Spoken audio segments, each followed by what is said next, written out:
we asked ChatGPT if it was the devil, what would it do to ensure that we do not live up to our full potential? What would it do to keep us stagnant? What would it do to ensure that we fail?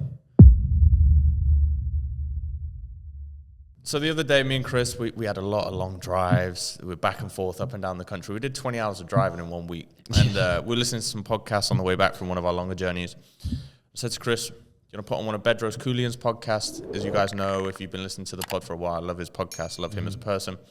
Stuck it on, and his episode was basically him asking ChatGPT to act as the devil and what he would do to stop Bedros or anybody from achieving all of their goals. And me and Chris, we loved this idea, and we thought, why not jump on our podcast and do the exact same thing with our own spin on it, with our own opinions, and tell you guys what to look out for in life, what it is that people might put in front of you to stop you from achieving your goals. Because some of these points that we've got from when we asked ChatGPT, it's real life scenarios that you might find from friends, family. It's nuts. It's actually kind of, it's a bit scary or even self-inflicting, which is the worst part. Yeah. And yeah, because the devil works in ways similar to God. It's not necessarily going to be someone here and someone here saying in one ear and saying something in the other. It's what tests do they put in front of you? What scenarios are they putting you in? What people are they putting around you, whether they be blessings or people that are holding you back? Our job is to acknowledge them and navigate our way around them accordingly. So yeah, I'm really, really interested to go into it. I had a bit of a scan over like the points that it's thrown out at us, but I don't really know them all in detail. So I'm excited to see what it's pulled out, and also as well, like how many of them do I face on a day-to-day basis? How many of them do you face on a day-to-day basis? And how many of you guys at home are literally being thrown test by the devil day in and day out? How do you react to them as well? So, vamos. Read out the points. Vamos. The one thing that I will say before I do read them out is it's completely normal in life to go and like face these adversities, whether it's friends, family, yourself, inflicting like pain or bad thoughts, etc. It's normal for you to face these things. It's how you overcome them and what you do about them. Do you realize that you're facing them? Do you realize that you need to change, or you need to change who you're around, etc. So yeah, we've got 10 points. I'll go into them, I'll list them out, and then we'll go into them in more detail. Vamos. So, what was the prompt, by the way? I'm curious, and I think the people at home should know. Right, so I asked ChatGPT, I want you to act as the devil. What would you do to stop me, to keep me stagnant, hold me back, put roadblocks in the way of me reaching my full potential and goals? Now I'm going to read out some of the points. We're going to discuss them, and we're going to go through the list as ChatGPT's feeded it back to me. So the first one that it's got is keep you comfortable. Damn. Convince you that you don't need to change. Make you love instant gratification. Netflix, social media, junk food, dopamine hits. That's a big one. Keep you in the same routine, avoiding discomfort, growth, or challenges. Whisper, you've worked hard, take it easy, you deserve it. That is so nuts that, like, being comfy in general, like, obviously is like, it's the killer of just going and getting stuff, right? If you're in your comfort zone, like, you're not really excelling. But it's nuts to break it down that it would, the devil, let's say, would feed you these things that give you comfort, i.e. fast food, i.e. Netflix, i.e. these dopamine hits from your IG. And it sounds like pretty basic to say, like, oh, comfort. But it's so valid. Like, we literally have so many distractions all day, every day, that effectively keep us comfortable. That movie, that series, that 20, 30-minute doom scroll. Do you know what I mean? Oh, I don't want to cook, or I don't want to go and get ingredients from the shop. I'll just go on to Just Eat. These are things that keep us comfortable, but in essence, what are they actually doing? They are slowing us down towards that end goal, towards the plan. Well, the science behind it is we've discussed it before on the pod, but the growth of the anterior mid-cingulate cortex, which is part of the brain, which only grows when you do hard things. So if there's a workout that you don't want to go and do, but you force yourself to go and do it anyway, this grows. And what this does, obviously, allows you to age and your brain stays healthy for longer, but it also makes doing these harder tasks easier over time. obviously, if there's things that you enjoy which are associated with being hard, such as, let's say, for instance, you enjoyed going to the gym and there's this one exercise that you like doing, it's not going to allow it to grow. Yeah. But the more that you do it, the more conditioned you come to doing hard things, and your brain starts to understand and be conditioned that this is what you have to do. Yeah. So next time you see that new Netflix series pop up, guys, next time you see, I don't know, someone sends a TikTok into the group chat and then you end up finding yourself scrolling, just remind yourself, this is the devil testing you, man, trying to slow you down and keep you stagnant. I think just some free game. I don't know whether a lot of people know about it or not, but on my phone, so like I've set the work mode, but it comes on automatically as soon as I go in locations that it recognizes that I work, so I don't get notifications from the majority of apps. Yeah. Only WhatsApp, iMessage, phone calls are allowed to come through. Stuff you need, right? Yeah. Literally just the stuff that I need, and obviously I can only access the apps that I need, but I find it really, really helpful to stop me like scrolling. Like as soon as I did it, like it was instant. I found that my screen time was a good hour and a half or less every single day. There is a level of self-control that comes into that, but it's also like just giving yourself the best possible opportunity, right? Stacking the chips in your favor. So yeah, free game. Go put your phone into work mode. What's the next one, champ? I just want to say as well, a side note, I do think as well, I know that it kind of, maybe, does it feed into the point? I don't know, but like, after a long day, don't get me wrong, like I do like getting into bed and I watch like so you don't have to explain yourself, man. You've done this on the podcast so many times. No, but I'm just saying for the audience, there might be new listeners, there might be people that haven't listened to a podcast with that point in, etc. Like yesterday, for instance, you came in, I was in like an hour and a half of deep work or however long trying to sort out some stuff for a client, and you came in, you're like, bro, like let's crack on with this. I was like, so let me just like eat and just switch my brain off for like 15 minutes. And sometimes you do need that to actually increase productivity and balance. Continue in discomfort, right? Yeah, it is just finding the correct balance. Like one Netflix show when you go to bed isn't going to keep you broke. What is the correct balance if you had to do percentage-wise? What would you say? Well, let's just say that you're up and at it for like 14, 15 hours of the day, right? If you spend 1 hour on Netflix, what is that percentage? I don't know the maths off the top of my head, but it's more than an 80-20, and that's what people kind of say, or the 90-10, right? I was gonna say I think 90-10. Yeah, is regardless of how you want to, split. like if you are more regimented and you are going to be more strict on yourself, you can have that higher split or whatever that is going to be. But if you've worked like a dog all day, and what's going to bring you down to snooze mode, ready to sleep, to wake up, recharged and ready to go again tomorrow, do that. But it's when it overrides what you should be doing, right? If you're going to sit and watch Netflix instead of going on the laptop or instead of sending that email or whatever it may be that you need to do to get to the next stage, as long as you're not replacing the good habits and what needs to be done with these comforts, then it's okay to like dive into them a little bit. We are all human. Right. Point number 2. Fill your mind with doubt and fear. Make you believe you're not good enough. Remind you of every failure, every setback, every reason why you can't. Plant fears, fear of failure, fear of judgment, fear of success. Whisper, what if you try and it doesn't work? What if people laugh at you? I mean, just to go off the last point, kind of what the devil, quote unquote, ChatGPT would whisper in my ear, our ears, everybody else's ears. I think being able to block out that stuff, like I want to focus more so on the last bit, like what if people laugh at you? It's something where, like, who really cares? You've missed out a big chunk though. Like doubts and fear, I think are things that I've gone through personally. That's why I separated it, because I was going to come on to kind of agree with that, to be honest with you. But doubts, it goes through your head daily. Of course. But that's just a friendly reminder of the devil saying, But it's how you react again, how you deal with that. It's normal to have doubts and fears. It's normal to be tested by the devil on a daily basis. The same way God sends you tests, so does the devil. And how you react is going to determine your outcome. If those doubts and fears are planted in your head and you say to them, nah, mate, shut the fuck up, not today, I'm going to get it. You can throw the tests at me to try and keep me stagnant, but if I just throw it straight back at you and say, come on then, that's going to determine whether you actually win or you don't. But if you let that sink in, oh, what if people are going to laugh at me? What if this doesn't work? What if, do you get what I'm saying? If you really let them affect you and sink in, then you are going to be held back. You are going to be stagnant, and you probably won't reach your full potential. Well, even like the first point on the list, so the devil making you believe you're not good enough.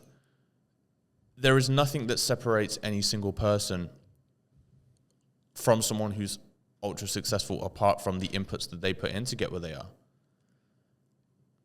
To an extent. People are born with different talents, right, etc. Like people are born with different character traits. Yeah, but those character traits could separate them. Like if you put me and Ronaldo in the same room and said which one of you is going to score 40 goals a year, he's 6'3", but do you know what I mean? He's physical specimen. Naturally, course, if right? we put in the same inputs, his outputs will probably be significantly better. And there's certain factors which do change that. But look at Chris Williamson, right? We were discussing that he's been doing his podcast for 7 years, etc. The inputs that he put in to get to where he is, the 3.5 million subscribers or wherever he's at now, there's no difference in us not being good enough compared to him. He just put in the inputs to get his podcast to where it is, right? And obviously, I understand that there's things across the board which can't be changed. Like if you want to be an athlete, I agree with the inputs, yeah. but I still think to an extent. Like there is stuff that separates us as humans. That's what makes us humans. Everybody is their own person. They have different good things, different bad things. That's what makes you a human.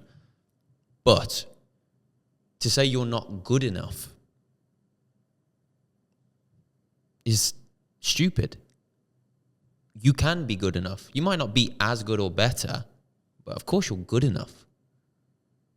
It comes from a place of inner belief of, no, I am good enough. Or I'm going to work my bollocks off until I am. Well, nobody really starts and they are good enough. When anybody starts, they aren't good. Facts. I'm 100% in agreement with that. Going back to my point, obviously, I know maybe I butchered it a little bit, but you didn't. It's in terms of ultimately the only thing which determines how good you are at something is the inputs, right? To an extent. Ultimately. Yeah. The main thing that has to be done for you to get good at something. Like regardless, you compared yourself to Ronaldo, yeah? Like if you wanted to get as close as possible to be as good at Ronaldo, like you have to do the inputs to know that you're fucking good enough. Of course, bro, but who's going to score 10 headers at the end of the season? I understand. That isn't uncontrollable. Maybe I could put in the inputs and become better technically. I could become, I could link up play better. Messi and Ronaldo is a good example. If you said who's going to score the most headers next year, obviously let's backtrack 10 years for an example. But Ronaldo naturally has a significant advantage because of the tools he's been given. But who's going to get the most assists might be different. So it's not that you're not good enough. It's like, what are you good enough for? What is your skill set and how can I knuckle down and like double down on that? Do you get what I'm saying? So that's when you're saying like, it's purely determined by your inputs to an extent. Because there are certain things or certain people that might be better suited to certain job roles or certain activities or whatever it might be that they're actually putting the inputs towards. My point was that like it's mainly determined by inputs, right? It's the main determining factor for success is the inputs. Yeah. But before we move on to the next point, I mean, something that we didn't even touch on is the fear of failure, fear of judgment, and fear of success. I mean, fear of success, I don't think that that's anything that I've ever suffered with, right? I don't know if I've ever... fear of success. Yeah, I don't know if I've ever spoke to anybody with the fear of success. Again, you could look at the field, though. Like, let's say if you wanted to be a successful reality TV star, what comes with that? You could have some fears of success. Press, media, again, like judging people might laugh at you or might think of you or might talk about you because you are in the public eye. In a podcast, if we're successful... we put our opinions on the line for thousands or millions of people to judge us. That could be a fear of success. I'm scared when the podcast gets to 10 million subscribers because... Is there anything that you ever suffered with? What, fear of success? No. I don't think we'd be doing any of the stuff that we are doing if we were fearful of the outcomes. What if you wind things back and you go, like 2 years ago, like before anything really started, like was there maybe? A fear of success? Ever, yeah. No. That's all I want. I agree. Yeah, that's I want everything that we do to be successful. And if I was scared of it, why would I be like? I wouldn't be doing it. What about fear of failure and fear of judgment? Fear of judgment, I feel like I'm good with. I'm not going to sit here and say like, oh, okay, I don't give a fuck about anyone's opinion, because that's not valid. That's not true. We are human. Naturally, if somebody that you care about has an opinion that kind of goes against what you're doing, it's going to make you feel a kind of way. But if you're judging me and you don't have my phone number, you can't pick up the phone and say, Chris, I'm judging you because X, Y, Z, then I don't really give a shit. If you can't pick up the phone and say, I didn't like why you did this and how you did it, and back it up, and you're just thinking, or you might gossip to some friends behind my back, or you might whatever, do you know what I mean? If you aren't close enough to me to pick up the phone and say, this is why I'm judging you, then I couldn't give a fuck, because you don't know me. You just got to laugh it off. You just have to laugh it off. You don't know me. Them. Yeah. And fear of failure, because you did mention it, 100% fear of failure. I think that that's something that's very normal. To think about it, but it's nipping it in the bud early. Exactly. And understanding that the thoughts don't control you, right? This test that the devil is sending us, right? This test that was put upon us every single day, the fear of failure. We don't know if what we're doing is working. We don't know if we filmed 109 podcast episodes for no fucking reason. We don't know. Does it stop us? Will we do a podcast next week and the week after and the week after and the week after? Of course we fucking will. That fear of failure is not holding us back. It's there. But what do we do with it? We smash straight through it. It's a nice place to take us on to point number 3. Vamos. Point number 3 is distract you with meaningless things. Flood your mind with social media, news, and gossip. Keep you busy with small, pointless tasks so you never focus on the big moves. That's a big one. Make you addicted to consumption, scrolling instead of creating. Whisper, just one more episode, one more scroll, you'll start tomorrow. To be fair, growing up, again, I know we're kind of starting backwards here, but just one more episode, that was something that I was always a victim of. When I say growing up, I mean between the ages of, let's say, 17 to 20. I was going to say, maybe 16. In my head, it was more so like when I actually started working properly and I had a car and I'd go and do my thing. From like the ages of 17 to 19, 20, it was a lot of just one more episode in bed, and I'd detriment sleep for the next day, or detriment. Whereas it was mainly sleep, to be fair, and I'd be rushing around, etc., and all those type of things.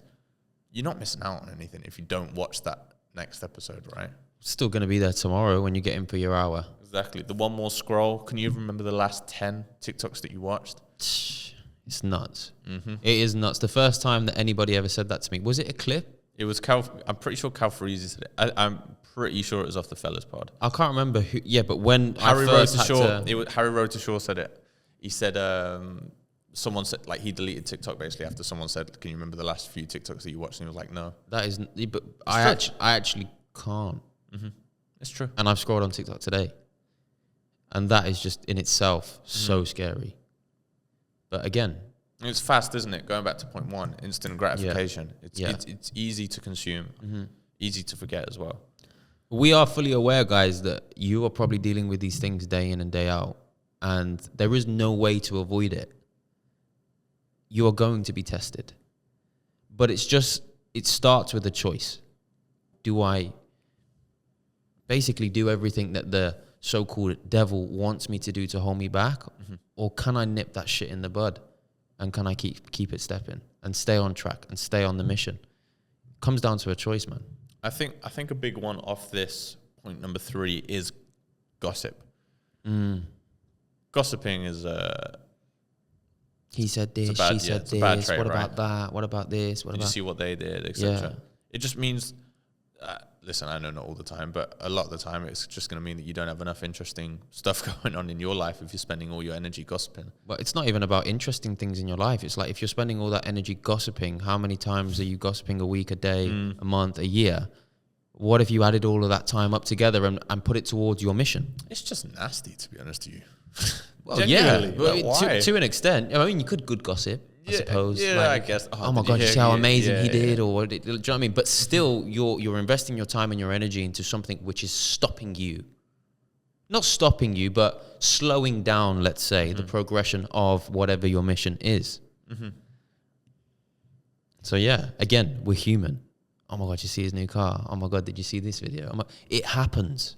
How much does it happen, though? Comes down to the choice and how important the mission really is.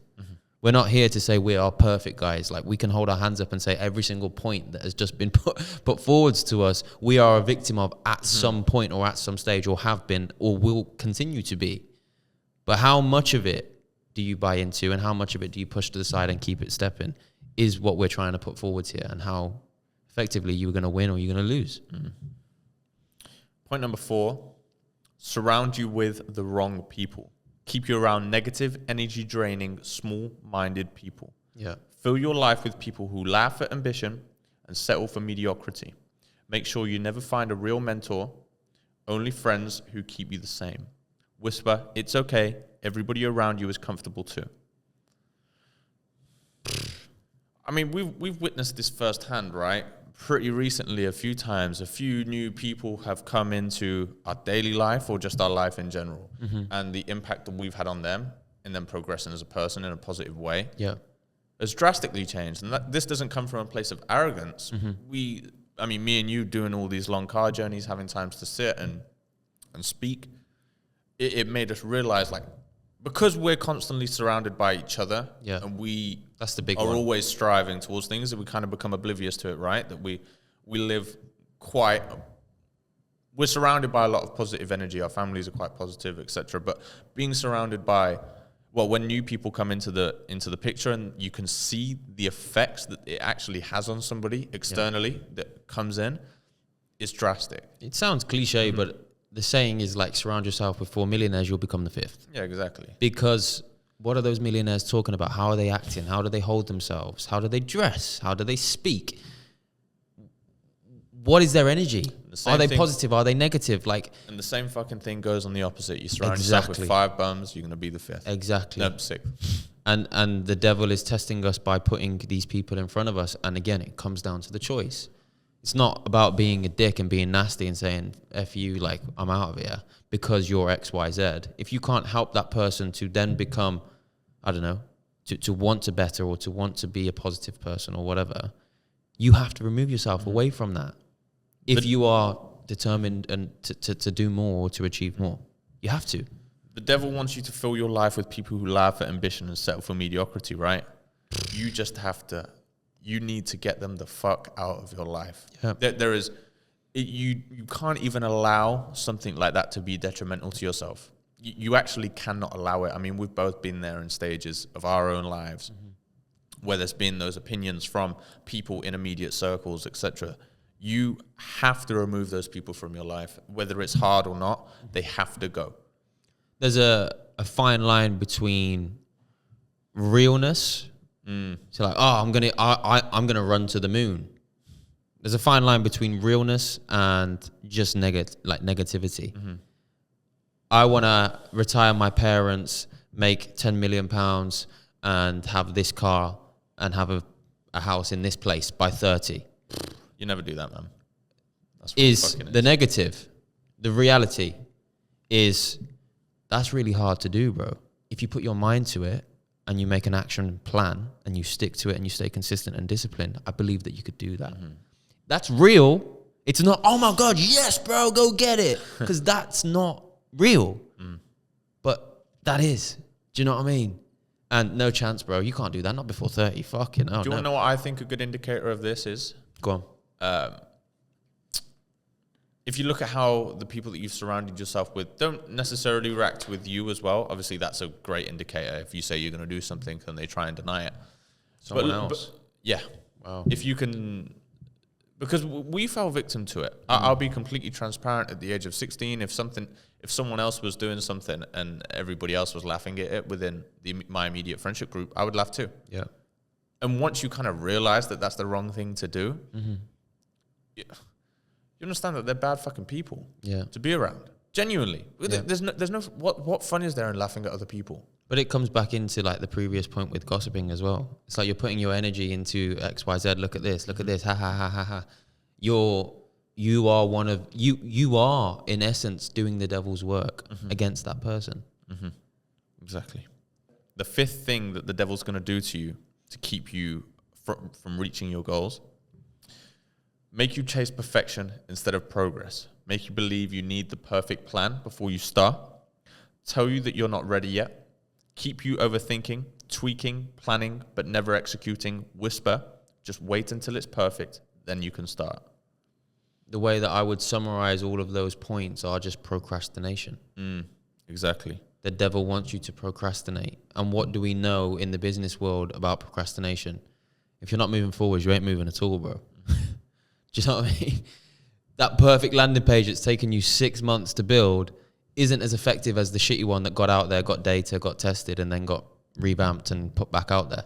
You're going to generate absolutely zero leads off of a landing page that you wait 6 months to launch in those 6 months. Well, it goes back to the story of the classroom, right? That got asked to make the clay pot. The one of them is the one half of the classroom make the perfect clay pot, the other half make as many as physically possible within a month. And then they came back after a month. The one that made one was okay. Yeah. The ones that had to make loads not only made a shitload of them, but also made a more perfect pot. Yeah. You said earlier what determines success is inputs. Another way to put inputs or another way to kind of frame it would be putting the reps in, right? What's the opposite to putting the reps in?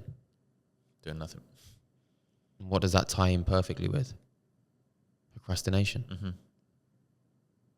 You can't put in the reps if you're trying to build this perfect thing. See, the one thing is as well is it's completely normal to procrastinate at times. I do it, you do it. Everybody does it. But reducing the time that it takes to do what it is what you set out to do is like, it's only going to make you stronger. Exactly what I went back to at the start of the podcast, talking about that part of your brain, the AMC. The more that you condition it to do these hard things, the easier that it's going to become. Vamos. What's the next one, bro? Number 6, keep you in the past or future, never the present. Make you obsess over past failures so you feel like a fraud. Fill your mind with anxiety about the future so you never take action today. Keep you mentally anywhere but the now, where progress happens. Whisper, remember that time you failed? It will happen again. I'm gonna hit you with a quote. Go on. It is from Kung Fu Panda. Wow. You probably know it. It's growing up when I watched this film, I remember actually turning around to my mom and saying it back to her, and she was like, "That's actually like wait, talk to me, Lando. I want to hear this Kung Fu Panda quote." You'll recognize it. Master Oogway says it just before he turns into the flowers, and the past is history, the future's a mystery, the present is a gift. The present is a present. Exactly. From personal experience, I have seen the effect on people.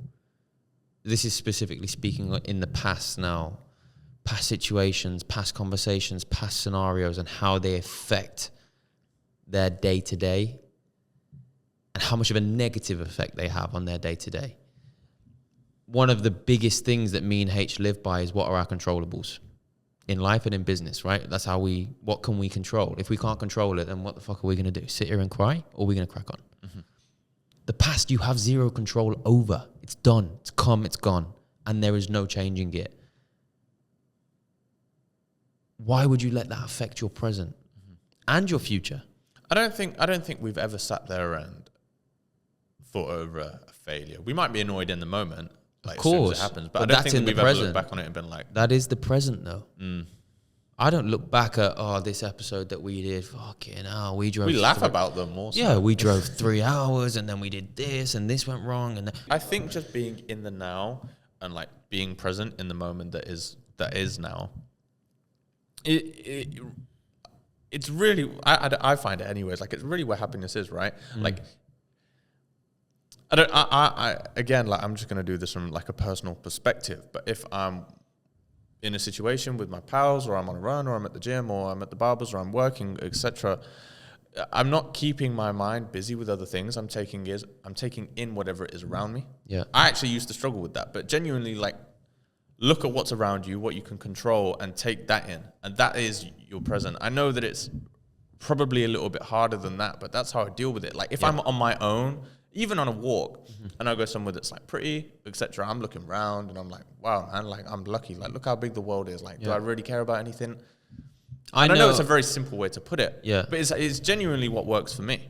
Coming back to like the actual topic of the episodes and how the devil is kind of testing you with these things. We've all been there, where this previous negative situation, scenario, person, thought has popped into your head, that's the devil trying to test you. That's the devil trying to ruin your day.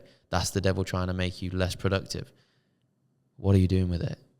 Are you digesting it and letting it absolutely control you? Or you're like, yeah, happened, but I've got bigger fish to fry today. Vamos, let's go get it. I'm going to hit you with point number 7. The 7th thing that the devil's going to do to you to stop you from reaching your goals.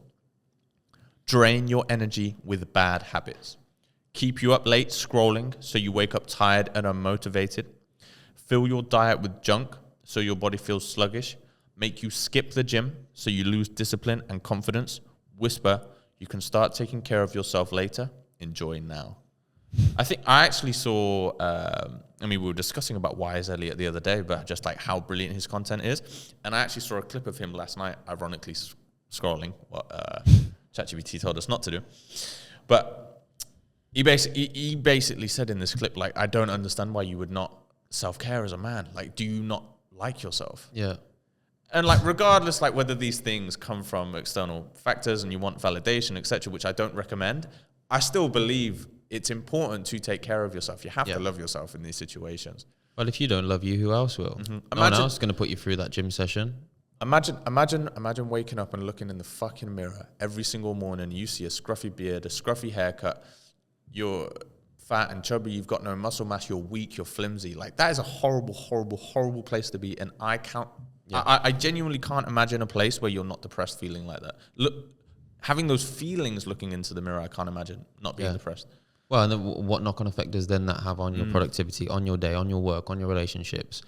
There's no real positive that comes from that other than you get a fucking McDonald's gift voucher or you fill out your stamps. Do you know what I mean? Your reward stamps on your Burger King. Like, what positive comes from that? And the answer is, in short, nothing.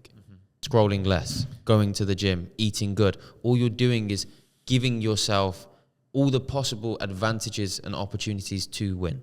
Do you know what like good habits are? Genuinely, good habits are fucking hard. Yeah, the majority of them. Yeah, the fucking, like, it takes effort. They're hard, but again, back to what I said earlier. Like, it's science backed. The more hard things that you do, the easier that it becomes because you grow that part of your brain. But I would agree with your point, but I would also say waking up and looking at yourself in the mirror, feeling those things is also pretty fucking hard. Of course it is. Life is hard, right? There's that kind of marriage is hard, divorce is hard. It's naive to not think that life is hard, yeah. right? Marriage is hard, divorce is hard. Like, being broke is hard, being rich is hard. Being fit and healthy is hard. Being unfit and unhealthy is also hard. Which hard would you prefer? The easy choice for the hard solution, or the hard choice for the... Wait, what? I don't know. I think I imagine. How would you say it? I want to say it like... Well, no, choose your hard. Both hards are... well, when you get your hard is determined by the choice that you make, right? If you want to be fit and healthy, it's going to be hard to get fit and healthy. But when you are, you're going to reap the easy of when you walk into a bar and girls are looking at you, or when you walk into a meeting and people respect you. That's easy then. With doing these hard things, although they might go on for a while, etc., and it might take mental resilience to break through whilst doing the task. But the hardest part is actually just getting your foot out the door and starting, or opening your laptop, starting the business, ignoring the outside noise and taking the first step. That's the hardest part of it. Yeah. Yeah, and then what comes after is the easy stuff. But if you make a deal with the devil, he pays you up front. You choose McDonald's, that's easy. You wake up and feel like shit, that's hard. It's making decisions thinking about your future self, right? I feel like we've had this conversation before about just like random things. But yeah, it's a good example is, let's say going to bed early, right? Like, you go to bed early, you wake up in the morning, you can have a good day at work. Say you go to bed really, really late. Like, there's all of these things that could go wrong. I don't know, you're up late, you're probably more likely to get hit by a drunk driver, you're probably more likely to... No, but if you stay up late, like, there's probably... let's say if you go to bed at 10 p.m., right? You miss out on all these things that could potentially happen from going to bed early. It's just an example. It could be anything, right? You could counteract it, though, and say that the drunk driver might be driving from the late night out exactly, in the morning. But what I'm saying is like there's going to be more chance of you having distractions late at night, whether that is, I don't know, feeling lonely and depressed, or people are out doing things, or the club's open, there's more people tend to drink in the evening. Like all of these things, it's just examples, could be anything, but it's like one small decision about thinking about your future. Mm-hmm. It ultimately determines your outcome. Right? Yeah. The 8th thing that the devil's going to do to keep you from reaching your goals is make you fear judgment. Make you crave validation from others instead of focusing on your path. Keep you from posting, launching, speaking up because what will they think? Make you hide your ambitions because you don't want to be different. Whisper, people will judge you, stay quiet. I think any part of being a successful person, of being, in our case, a man of purpose, right? Somebody that wants to achieve X, Y, Z thing. As long as you can validate to yourself that you're doing the right things, you're being a good person, you're putting yourself through the right tests, the right tasks, and you have that validation within yourself, respectfully, fuck everyone else. I don't know one successful person that we look up to that thought, oh, what's everyone going to say if I went on that podcast? Or what's everyone going to say if I launch this product? Or they probably launched some shitty products. They probably were shit at speaking on podcasts, the first couple. But if they never did the first 2 or 3, how are they going to be good on 4 and 5? Mm-hmm. Or if they launched the first 2, 3 products that didn't work, how are they going to learn the lessons that made 4, 5, 6, 7, 10 huge successes? Again, it's like all of these points really intertwine and like bounce off of each other. And you should kind of already know them. They seem like no-brainer points, but when you deep it, where they come from and what the effects of them can be if you really let them like take over your life, it is slowing you down. It is stopping your progression. It is effectively stopping you from reaching your full potential. All of these things are results of letting these tests affect the way that you act day in, day out. I think just like diving into validation even a little bit more. It's something that I used to crave, being validated for the wrong things, right? Because everybody does.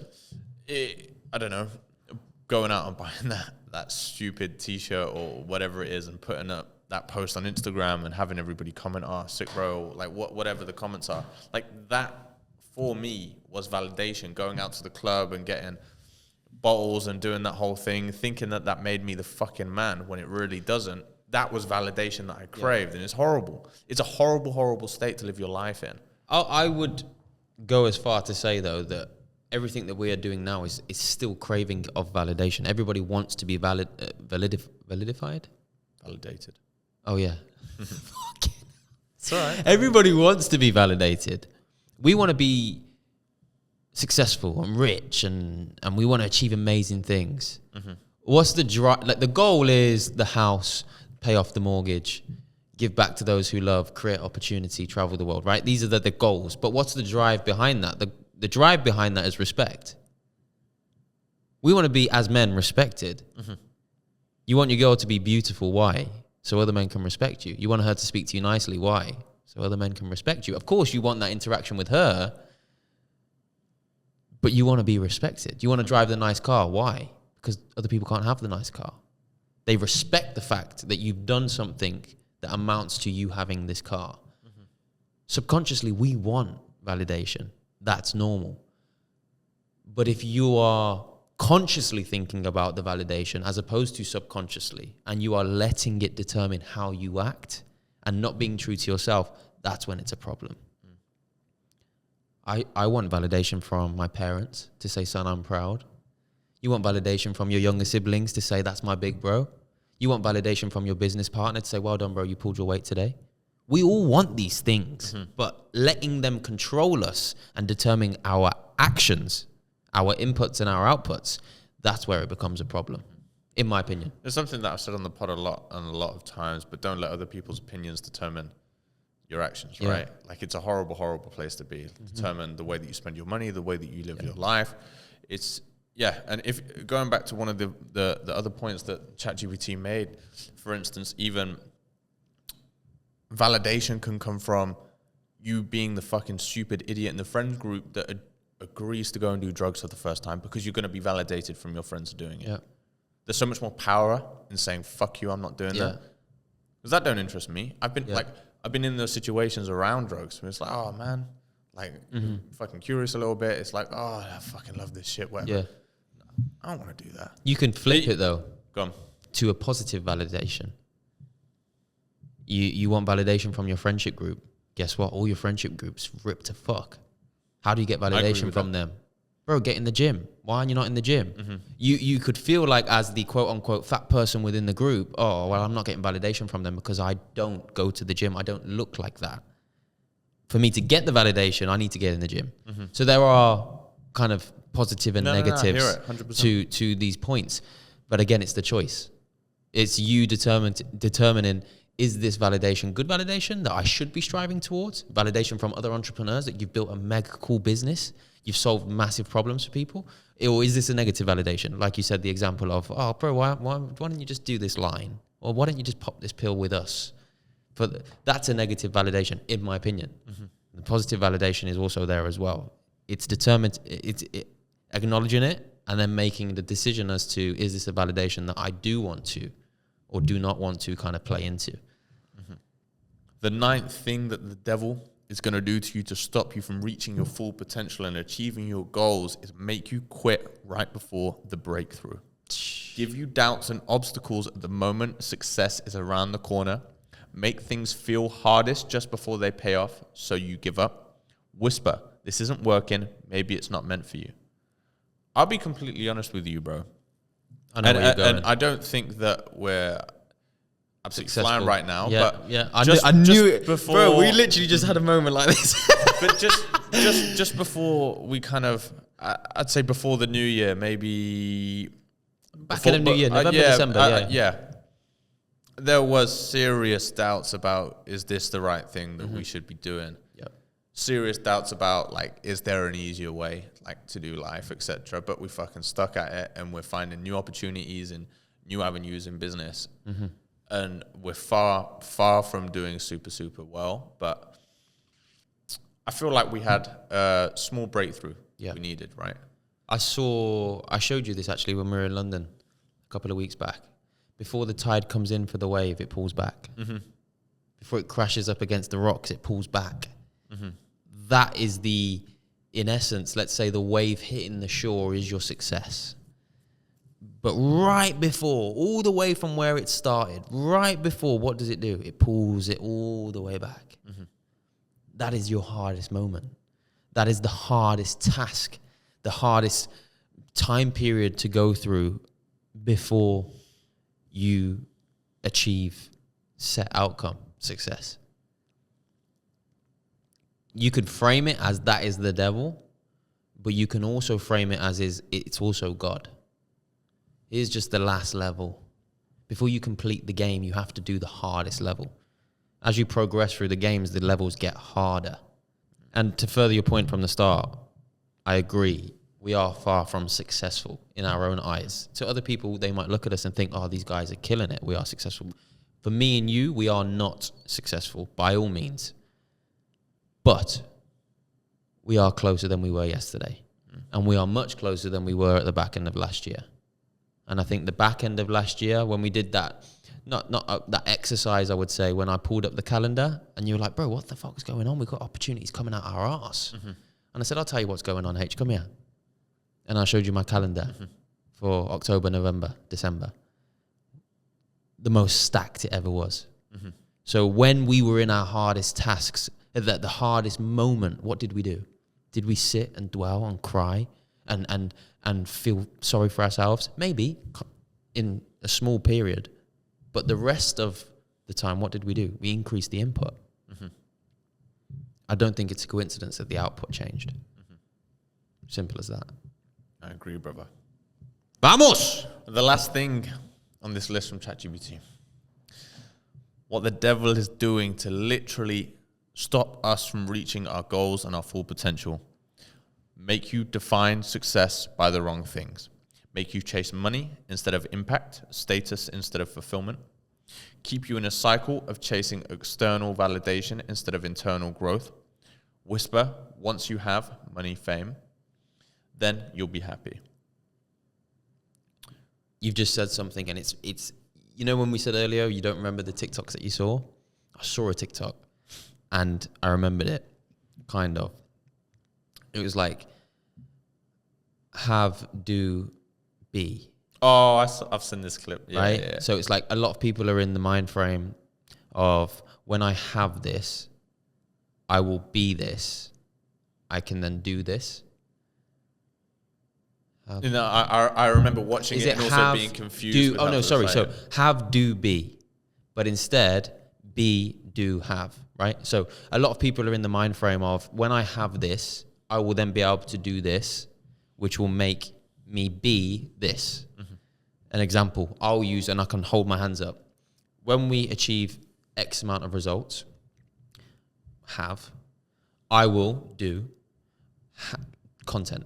I will post content, because naturally the perceived value of what I'm saying is more.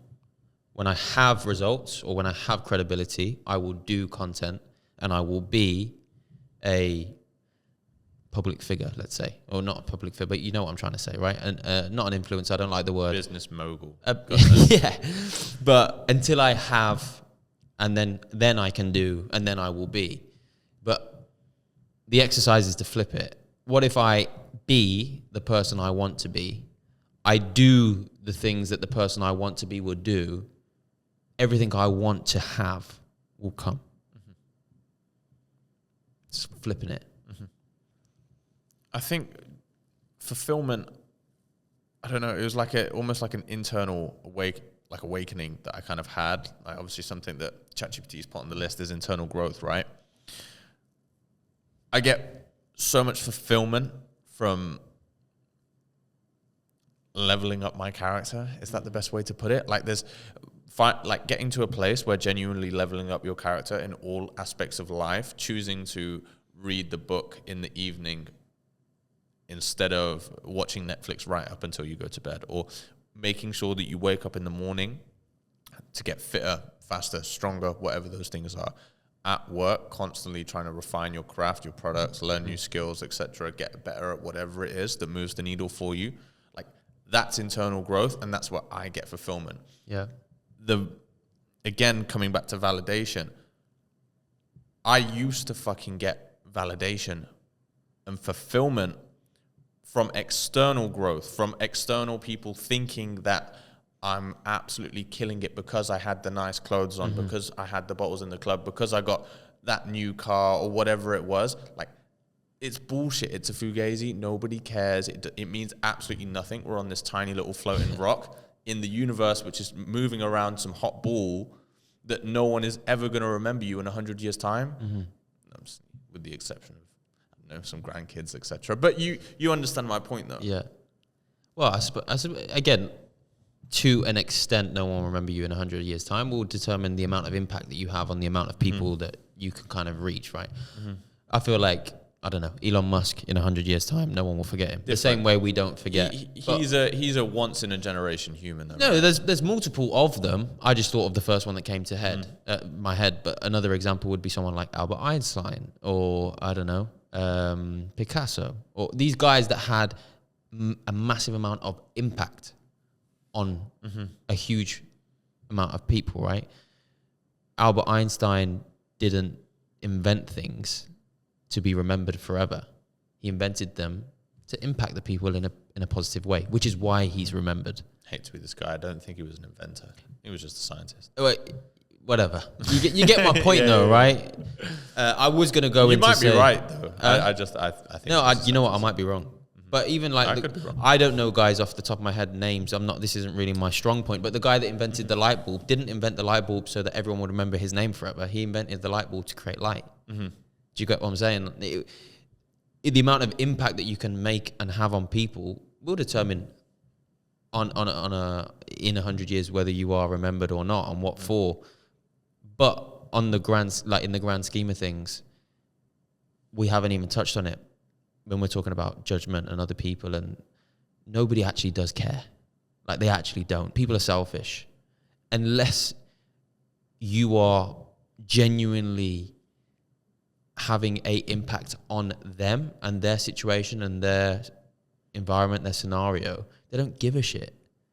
Who do we like watching the most? Sabri, Hormozi, Iman, Pedros. Why? Because we have it's a selfish intention. I'm going to listen this because I can learn this and apply this to my... Do you want to hear like an interesting side note quickly? Go on. So I was listening to a podcast yesterday, and this neuroscientist basically did an experiment on people's brains, and it was only three subjects in the study. But basically, what he did was he would run like a electricity, not like harmful, like to trigger certain parts of the brain for different feelings. So there's one part that controls happiness, one part that controls like sexual pleasure, etc., like all of these different things, and all three of the subjects, their favorite part to be stimulated was the part of the brain that triggers envy, anger, jealousy, like all of those type of emotions. That's where the most enjoyment was. Damn. Well, that really counteracts my point, I think. No, the reason that I said it was to add to your point more so than anything, not to contradict it. I hear you, but it's not really like sitting with me. Mm-hmm. I don't. Okay, ignore it. I get your point. I get it, but I feel like it just, I don't know. Does it tie into like us selfishly? Like the point of, do people actually give a shit? Mm-hmm. The short answer is they only give a shit when it benefits them. Mm-hmm. If it doesn't, then they don't give a shit. My point is like they enjoy being fucking angry, envious, and jealous of you, and all of those other feelings that are. That's along nuts. With being negative. I don't feel that. Mm-hmm. I don't feel envious or angry. Maybe if a neurosurgeon put something in your brain and was like, which feeling do you like the best? Maybe you'd say that. But like, I feel like I'll go with the sexual one. I'm joking. You see the other thing as well, like the devil like whispering at you, once you have money, fame, then you'll be happy. See, again, like happiness, I believe, comes from somewhere internally, right? Like, family, your closest friends, like what you've like set out on life to do, experiences, etc. Like money and fame, although it can ignore fame completely, but although money can help you achieve these things better, you can provide a nicer quality of life for your immediates, etc. You have more access to do fun things. Like it can amplify your happiness. Yeah, exactly. It comes from internal. Yeah, it comes from how comfortable you are in your own skin. Yeah, not seeking validation and fulfillment from others. Mm-hmm. Well, that was the last point, right? Mm-hmm. I thoroughly enjoyed this episode. Do you want to hear ChatGPT's antidote? Talk to me. This. The antidote, ? The counter to all of this awareness, discipline, and surrounding yourself with the right environment, the real question for the audience is, where is the devil holding you back in your life right now? What whispers are keeping you from taking action? I mean, I feel like me and ChatGPT, us and ChatGPT are pretty aligned. Everything that we said after every single point reverted back to a choice and how you let this test affect what it is that you're doing. Mm-hmm. Me and H aren't perfect, far from it. And we're not trying to put ourselves on a pedestal here at all.